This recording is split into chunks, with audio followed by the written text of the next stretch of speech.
ലോക്സഭാ തെരഞ്ഞെടുപ്പിൽ ബി.ജെ.പിക്ക് ഏറ്റവും അധികം തിരിച്ചടി ലഭിച്ചത് ഉത്തർപ്രദേശിൽ നിന്നാണ്. രാജ്യത്ത് ഏറ്റവും കൂടുതൽ സീറ്റുകളുള്ള സംസ്ഥാനത്ത് അപ്രതീക്ഷിത തിരിച്ചടിയാണ് ബി.ജെ.പിക്ക് ഉണ്ടായത്. തെരഞ്ഞെടുപ്പിന് പിന്നാലെ യു.പിയിലെ പാർട്ടിക്കുള്ളിൽ ചേരിപ്പോര് രൂക്ഷമാവുകയും ചെയ്തിരുന്നു. നേതാക്കൾ തമ്മിലുള്ള തർക്കങ്ങൾക്കിടയിൽ ഉത്തർപ്രദേശിലെ ബി.ജെ.പി ഘടകം ലോക്സഭാ തെരഞ്ഞെടുപ്പിലെ പരാജയത്തിന്റെ കാരണങ്ങൾ വിശദമാക്കുന്ന വിപുലമായ റിപ്പോർട്ട് ദേശീയ നേതൃത്വത്തിന് സമർപ്പിച്ചിട്ടുണ്ട്.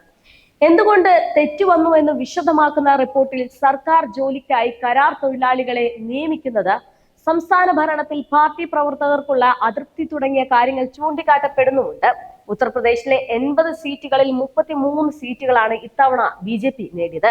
2019 പാർട്ടിക്ക് 62 സീറ്റുകൾ നേടാനായിരുന്നു. പ്രചാരണത്തിലെ പോരായ്മകൾ അടക്കം ചൂണ്ടിക്കാട്ടി 15 പേജുള്ള വിശദമായ റിപ്പോർട്ടാണ് ബി.ജെ.പി സംസ്ഥാന ഘടകം ദേശീയ നേതൃത്വത്തിന് സമർപ്പിച്ചിരുന്നത്.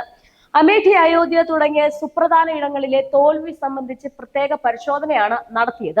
40,000-ഓളം ആളുകളിൽ നിന്നുള്ള പ്രതികരണങ്ങൾ ക്രോഡീകരിച്ച് റിപ്പോർട്ടിൽ ഉൾപ്പെടുത്തിയിട്ടുണ്ട്. യു.പിയിലെ എല്ലാ മേഖലകളിലും 8% വരെ വോട്ടുകളുടെ കുറവ് പാർട്ടിക്ക് ഉണ്ടായിട്ടുണ്ട് എന്നും റിപ്പോർട്ട് അടിവരയിടുന്നുണ്ട്. വരും കാല തെരഞ്ഞെടുപ്പുകളിൽ ഭരണത്തിൽ ആധിപത്യമുള്ള വിഭാഗങ്ങളും പിന്നോക്കം നിൽക്കുന്നതുമായ വിഭാഗങ്ങളും തമ്മിലുള്ള മത്സരമായി ചുരുങ്ങുന്നത് ഒഴിവാക്കാൻ ഇടപെടൽ നടത്തണമെന്നും കേന്ദ്ര നേതൃത്വത്തോട് റിപ്പോർട്ടിൽ ആവശ്യപ്പെടുന്നു. പാർട്ടിയെ നേരത്തെ പിന്തുണച്ചിരുന്ന ചില ജാതി വിഭാഗങ്ങൾ അകലുന്നതിന്റെ സൂചനകളും ഇതിൽ പറയുന്നുണ്ട്. കുർമി, മൗര്യ വിഭാഗങ്ങൾ പാർട്ടിയിൽ നിന്ന് അകന്നു. ദളിത് വോട്ടുകളിൽ നിന്ന് 1/3 മാത്രമേ ബി.ജെ.പിക്ക് ഇത്തവണ നേടാനായിട്ടുള്ളൂ എന്നും ബി.ജെ.പി റിപ്പോർട്ടിനെ ഉദ്ധരിച്ച് ന്യൂസ് 80 പറയുന്നുണ്ടായിരുന്നു.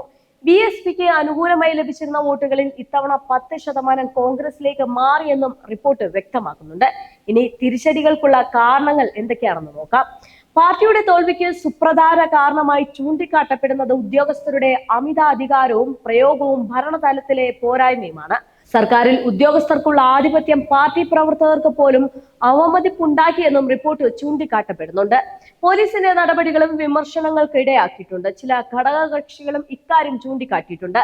റിപ്പോർട്ടിന് പിന്നാലെ അനധികൃത നിർമ്മാണം ചൂണ്ടിക്കാട്ടി വീടുകളും കെട്ടിടങ്ങളും ബുൾഡോസറുകൾ ഉപയോഗിച്ച് ഇടിച്ചു നിരത്തുന്ന നടപടി യോഗി സർക്കാർ മരവിപ്പിച്ചിട്ടുണ്ട്.